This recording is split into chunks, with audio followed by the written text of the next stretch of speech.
ఇంతవరకు పేరు నమోదు చేశారు. ఫోన్ పే స్కానింగ్ పెట్టరా సిఎస్ఐ స్కానింగ్ క్యూఆర్ కోడ్ ఎవరి దగ్గర సిఎస్ఐ క్యూఆర్ కోడ్ ఓకేనా రెడీ హలో హలో ఈ పిల్లాడు అందరు నిలబడాలి, త్వరగా నిలబడాలి. సిఎస్ఐ సంఘాన్ని తెలియజేయడానికి మరికొద్ది క్షణాల్లో ముగ్గురు మాత్రమే పేరు నమోదు చేసినారు.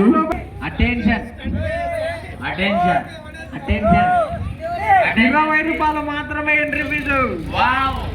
వావ్ మరికొద్ది పెద్దరాజు చిన్న కొడుకు చాలా ఆసక్తిగా చక్కగా ఆడుతున్నారు పిల్లలు. అలెక్స్ మొదటిగా అవుట్ అయ్యాడు. జాన్ వెనకబడినాడు. జాన్ ఇప్పుడు ఎనికిలున్నాడు. వెనకబడినాడు. రమేష్ అన్న డిస్టర్బ్ చేస్తున్నాడు పిల్లలని. బాబు వాడి స్పూన్ మీద గోలీ లేదు రా, వాడు ఏది అడ్డొస్తున్నాడు. ఈ శివ ఉరుకుంటూ రావడం రొమ్మ ముందరికి పెట్టాడు శివ. వాడు గోలీ లేని ఆడుతున్నాడు వాడు. జాన్ చిన్నగా రెండో బహుమతి. రెండవ బహుమతి జాన్ వెనకలే నీ పక్కనే వస్తే దాటేశాడు. నీ పక్కన లక్కీ లక్కీ దాటేశాడు. Lucky second. ఒక అడుగు దూరంలో సెకండ్ ప్రైజ్.